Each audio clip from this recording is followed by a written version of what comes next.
The Taliban has been accused of burning down an amusement park in northern Afghanistan because it had idolatrous statues as their moderate facade crumbles.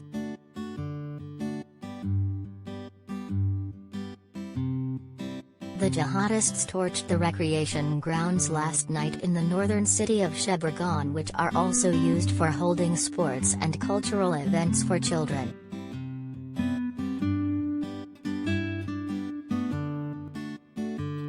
Sheberghan is in the heartlands of the vanquished strongman Abdul Rashid Dostum, whose opulent mansion was seized by the jihadists when he fled over the border into Uzbekistan on Saturday.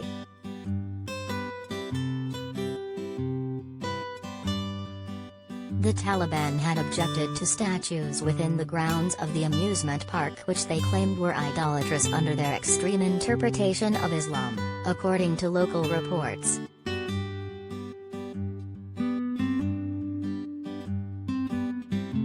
This despite the so-called Taliban 2.0 putting up a sophisticated PR front for the world's media, with various spokesmen declaring that the Taliban of today are very different to that of 20 years ago.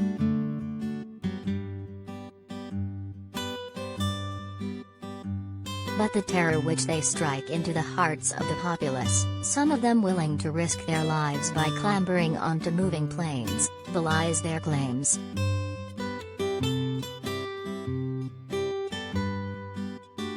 In Kabul, they have been kicking down the doors of civil servants, teachers and interpreters who worked for foreign governments.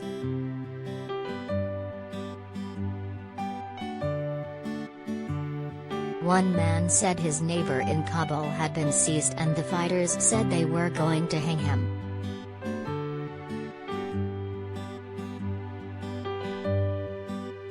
A female mayor in the city has revealed she is just waiting for the Taliban to come and kill me.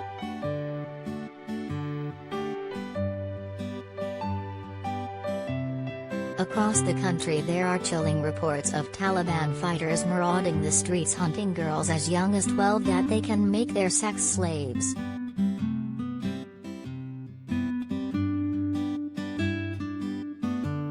And chaos still reigns at Kabul airport today, where thousands have arrived to try and gain safe passage to neighboring countries and the West.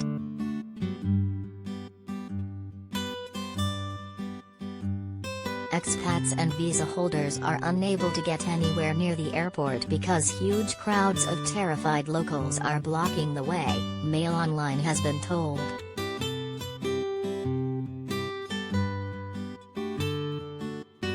This despite American and British lawmakers insisting Taliban guards are letting people through checkpoints and planes are not taking off empty.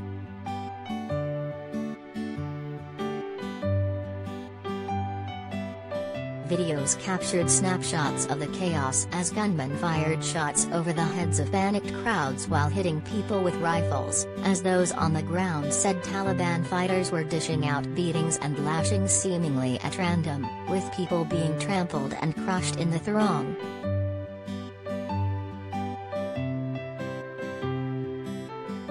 Paul Ben Farthing, a former Marine who now lives in Kabul with his wife, described the scene as a clusterfuck, telling Mail Online, 2 expats, 1 British and 1 Norwegian, have already been forced to turn back this morning because they can't get through.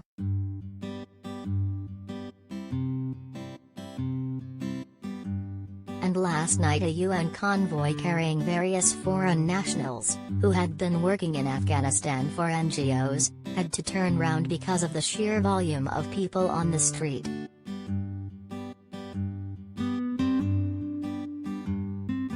Such is the desperation among crowds at the airport that women have resorted to passing babies over barbed wire to soldiers in a vain attempt to get them out of the country.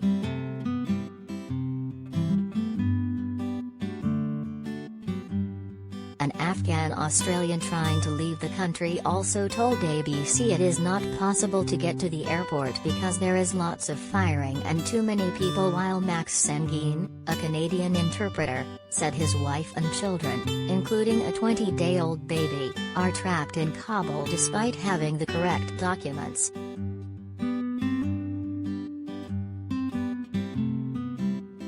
but it is not clear what Western troops can do to help.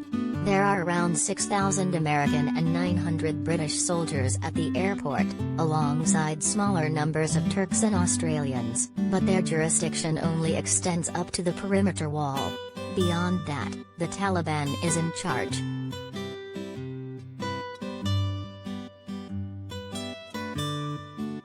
The huge U.S. contingent keeping the airport secured piles pressure on Britain to get its citizens out quickly, with the smaller UK force unlikely to be able to hold the site if the Americans leave.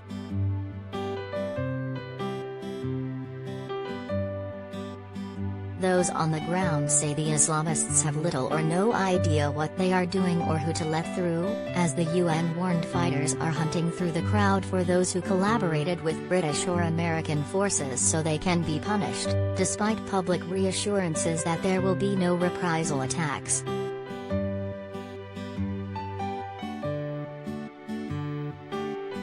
UK Defence Secretary Ben Wallace said today Taliban guards are allowing people with travel documents through checkpoints and British flights are not leaving the country empty, insisting that not a single seat is wasted.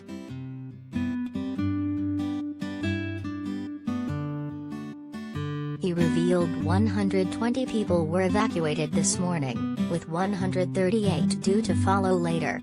There were 8 RAF transport planes, made up of A-400 Atlas, C-130 Hercules and C-17 Globemasters, scheduled to leave Kabul today.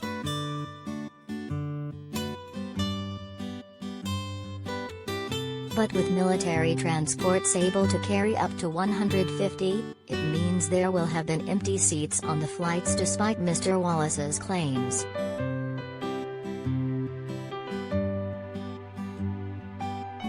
The passengers were made up of British citizens, media and human rights staff and Afghans who had worked for the British.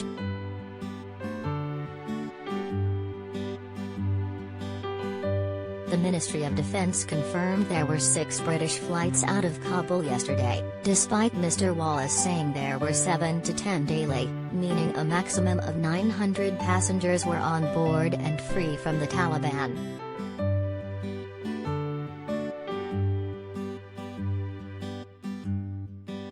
Meanwhile, President Joe Biden said when pressed Wednesday U.S. troops were going to stay in Afghanistan until they get American citizens out, even if it means running through an August 31st deadline order.